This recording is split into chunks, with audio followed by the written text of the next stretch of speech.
Chers amis, chers lecteurs de l'Antipresse, chers abonnés de la chaîne YouTube de l'Antipresse, nous sommes le vendredi 5 janvier 2024 et nous entamons le briefing de la 423e édition et de la 423e semaine de l'Antipresse.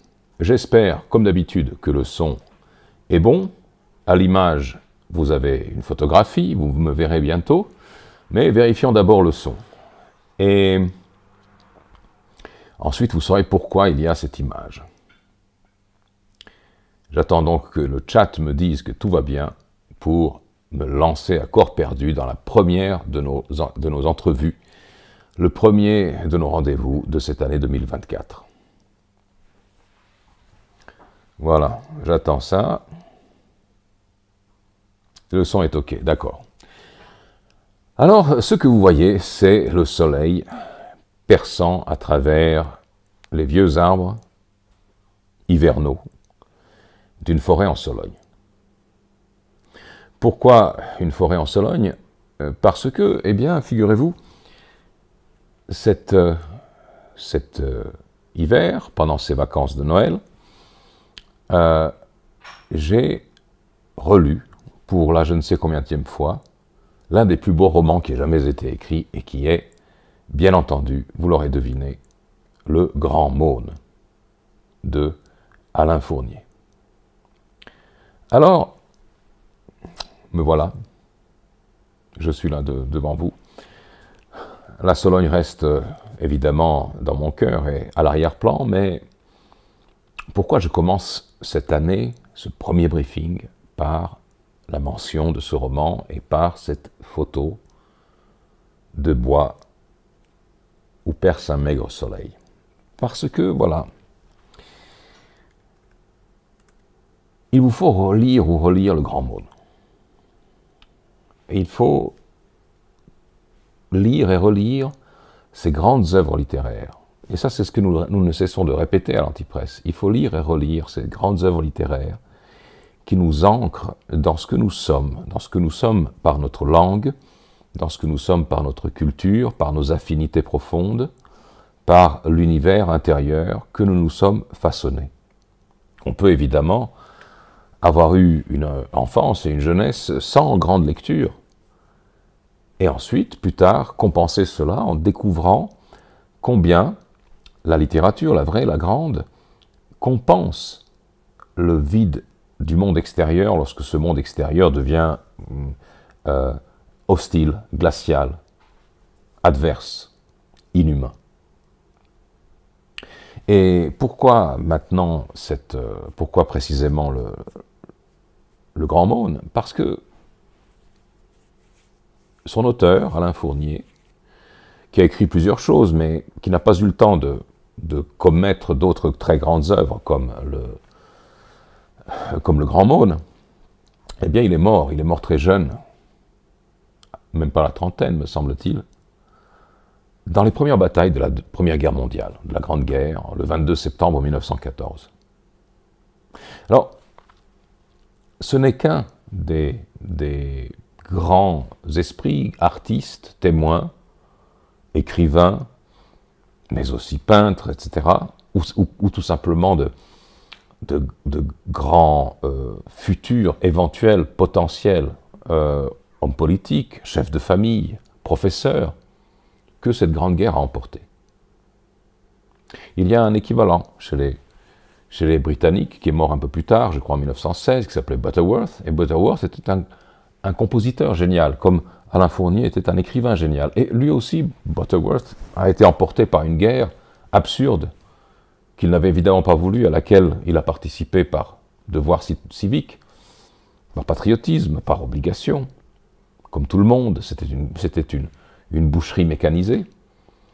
Et lorsque vous repensez à la manière dont cette guerre s'est mise en place, après une période de grande opulence et de grand développement en Europe, et même de grande détente, on appelait ça la Belle Époque, vous vous dites qu'il y a des analogies à faire avec l'époque où nous vivons. Et vous essayez aussi, enfin c'est ce que j'ai aussi essayé d'imaginer ce que serait devenue la culture française, la culture européenne, si des gens comme Alain Fournier et Butterworth n'avaient pas été pris dans la broyeuse de la Grande Guerre, s'ils avaient pu continuer de créer, si le conflit n'avait pas eu lieu, ou s'il s'était réglé par le moyen diplomatique et pas par les moyens industriels, parce que là, ce ne sont même plus des moyens militaires, ce sont des moyens industriels.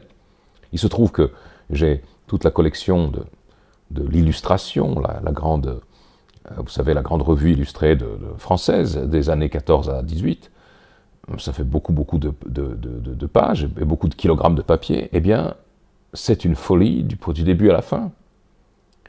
C'est un engrenage, c'est une conviction scientiste que nos canons, notre mécanique, nos munitions, notre ingénierie va être meilleure que la leur. Et de l'autre côté, c'était la même chose, la réciproque.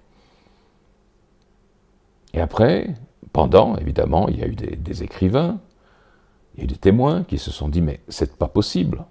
Il y a Éric Maria Remarque, à l'Ouest, rien de nouveau. Il y a Céline qui va tirer toute sa perception du tragique, grotesque de la vie, de son expérience de la Première Guerre mondiale. Il y a, que sais-je moi, Guillaume Apollinaire, blessé, qui va mourir à cause de sa blessure. C'est un énorme carnage. On a même l'impression que ce qui a surnagé de l'Europe après 1918, bah, ce n'est plus que la queue de la comète, ce n'est plus qu'un navire qui court sur son air, E2RE, comme on dit dans le langage de la marine, c'est-à-dire qui n'est plus propulsé ni par des voiles ni par le moteur, mais simplement qui continue par son propre poids, par sa force d'inertie ou éventuellement porté par le courant. Mais il n'a plus la force de se mouvoir par lui-même. Et pour une partie, le devenir de l'Europe, ces 100 dernières années, eh bien, était conditionné par cela. Et puis, il y a autre chose. Le grand monde commence par ces deux phrases. La première, il arriva chez nous un dimanche de novembre 1899, ou dans les années 1890. Et la deuxième phrase, je continue à dire chez nous, bien que la maison ne nous appartienne plus. Et cette deuxième phrase, la deuxième phrase du grand monde, elle résonne dans ma tête de manière extrêmement particulière à cette relecture-ci. Elle ne m'avait pas frappé au début. Comme le narrateur de ce magnifique roman, qui s'appelle François, qui est plus jeune que le Grand Monde, comme le narrateur de ce roman, nous continuons à dire chez nous, bien que la maison ne nous appartienne plus. C'est-à-dire que nous sommes tous confrontés, bien sûr, sur le papier ce n'est pas encore le cas, mais mentalement nous le savons, intérieurement nous le savons, psychiquement nous le savons, et nous sommes confrontés à une tentative de dépossession. Nous disons notre pays, alors que ce pays est intégré à un système où la souveraineté, la dignité, l'honneur, la volonté des pays indépendants n'existent plus de fait.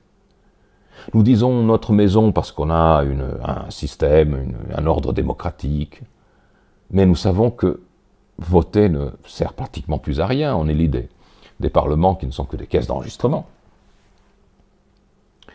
Notre maison, chez nous, par exemple, c'était, je ne sais pas moi, pour la génération d'avant, la génération de nos parents, les boomers, et ceux d'avant, c'était par exemple la Radio Nationale, la TSF, l'ORTF en France, la RTS en Suisse.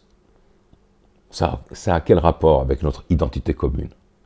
Nous continuons à dire chez nous, c'est notre patrie, notre parlement, notre système, notre démocratie, notre radio, notre télévision, bien que la maison ne nous appartienne plus.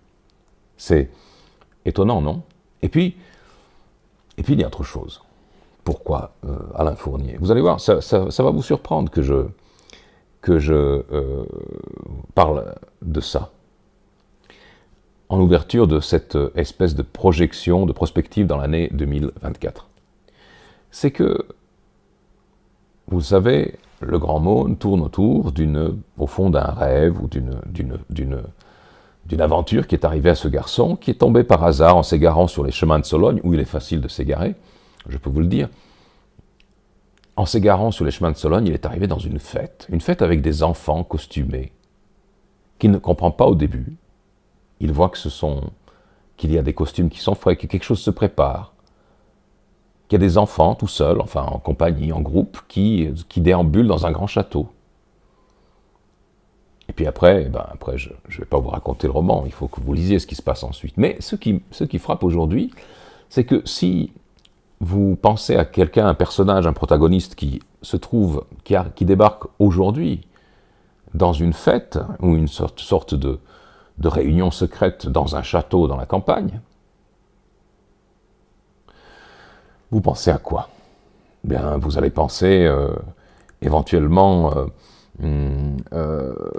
à Eyes Wide Shut, ou éventuellement à... Allez,